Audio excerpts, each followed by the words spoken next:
For the ancient Egyptians, death wasn't an end. It was a high-stakes obstacle course. Imagine waking up in a realm of shadow, confronted by monstrous gatekeepers, and lakes of fire with your very existence hanging in the balance. To understand the journey, we must understand the soul. The Egyptians believed you weren't just one person, but a complex assembly of parts. There was the K, your life force, the Ba, your personality depicted as a bird, and the IB, your heart, the container of your morality. But to start the journey, the physical body that caught had to stay intact. This is why mummification existed. Without a preserved body, the soul had no home base to return to, and you would face the second death, total non-existence. When a person died, they followed the path of Ra, the sun god. As Ra's golden boat descended into the west, he entered the Duat, the underworld. The Duat wasn't a heaven or hell yet. It was a landscape of surreal geography. Imagine 12 hours of night, each represented by a different gate. To pass through, the deceased needed a guidebook, the Book of the Dead.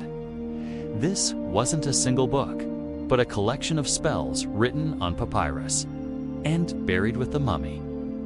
Without these spells, you wouldn't know the secret names of the gatekeepers. And these weren't friendly guards. We're talking about beings with names like He Who Dances in Blood, or He Who Lives on Snakes. You had to recite their names perfectly to pass. If you failed, you were devoured right there. If you survived the gates, you arrived at the Hall of Two Truths. Here, you faced the 42 judges. This is where your character was tested through the negative confession. Unlike modern religions, where you confess what you did do, the Egyptians had to list what they didn't do. I have not stolen, I have not killed. I have not told lies. I have not polluted the Nile. This wasn't just a trial of actions, but of vibration and truth. If you lied, the gods would know. You were standing before Osiris, the Lord of the Dead, and Anubis, the jackal-headed god of embalming. Now, we reach the most famous moment in Egyptian mythology, the weighing of the heart. Anubis places your heart to Ebon, the golden scales. On the other side is the feather of Mat, the goddess of cosmic order and truth. Thoth, the ibis-headed god of wisdom, stands ready with a pen and tablet to record the result. And in the corner, crouched and waiting, is Ammut, the Devourer of Souls. She is a terrifying hybrid, part crocodile, part lion, part hippopotamus. If your heart was heavy with sinif, it was heavier than the feather the scale tipped. Ammut would pounce, devouring your heart instantly. There was no hell in the sense of eternal fire. There was only the great nothing. You simply ceased to be forever.